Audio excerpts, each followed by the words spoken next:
इस news channel पर जो भी वक्ता ने कहा वह है उसकी अपनी राय है, जिसकी पुष्टि दी डेमोक्रेसी पोस्ट नहीं करता। रूढ़िवादी नेताओं ने उस समय उनका बहुत ज़्यादा विरोध किया और बहुत से कार्यों का खुद गांधी जी ने भी विरोध किया।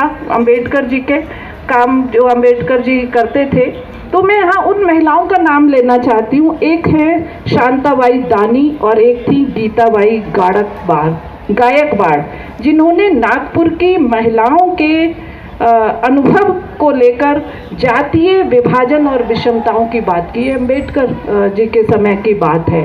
तो कहने का मतलब है, बोलने के लिए बहुत कुछ है। सीमा जी बार बार मेरे पास आ रही हैं, मैं अभी कुछ बोल नहीं पाई, कह नहीं पाई, क्योंकि ये विषय ही ऐसा है कि इस पर बहुत कुछ कहने का मन है। कहना मैं चाहती भी हूँ।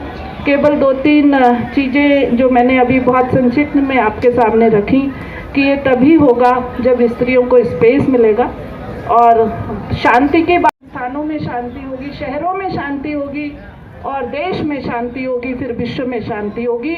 वो तभी होगी जब स्त्रियों को उनका अधिकार मिलेगा, स्त्रियों को समानता मिलेगी परिवार के अंदर, पढ़ने लिखने की समानता, बोलने की समानता, और सबसे बड़ी समानता जो मिलनी चाहिए वह है आर्थिक निर्भरता, जो कि अभी भी कामकाजी महिलाएं जितनी भी हैं, मेरा खुद का सर्वे है कि 99% कामकाजी महिलाएं, चाहे वो घर में काम करती हैं, जो घरों में काम करती हैं झाड़ू पोछा बर्तन का, मैं उनको भी कामकाजी महिलाएं मानती हूँ।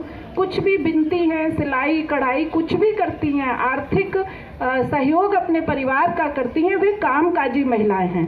केवल वे महिलाएं कामकाजी नहीं हैं जो वकील हैं, प्रोफेसर हैं, पढ़ाने जाती हैं स्कूल्स में, नर्सेज हैं, वे भी कामकाजी महिलाएं हैं जो किसी भी तरह से परिवार के आर्थिक सहयोग करती हैं। तो उनको आर्थिक आत्मनिर्भरता जब तक नहीं मिलेगी तब तक विश्व शांति की कल्पना नहीं की जा सकती।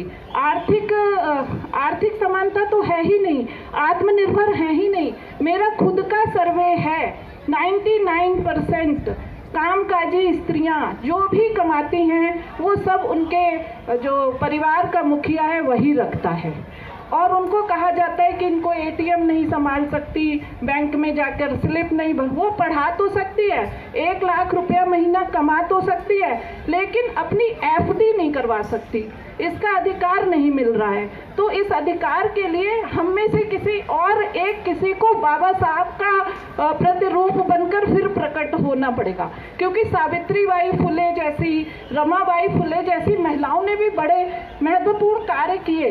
यदि वे दोनों ना होती, रमाबाई नहीं होती, सावित्रीबाई फुले नहीं होती, तो शायद वे भी अपने पतियों के मस्तिष्क में स्त्रियों के अधिकार के जो बिंदु उन्होंने छोड़े थे, जो अंकुर उन्होंने छोड़े थे, उससे हम आज यहाँ खड़े हुए हैं। मैं उन सबको नमन करती हूँ। मेरे मन में बहुत से सवाल हैं कहने के लिए, आप सब लोगों ने मुझे सुना और इस बड़े महोत्सव में मुझे आने का अवसर मिला। मैं बहुत सौभाग्यशाली हूँ, इतना मैंने समय लिया। इस अपेक्षा के साथ कहती हूँ अगली बार मुझे ज़्यादा समय मिले अपनी बात रखने के लिए। बहुत बहुत धन्यवाद मैम। बहुत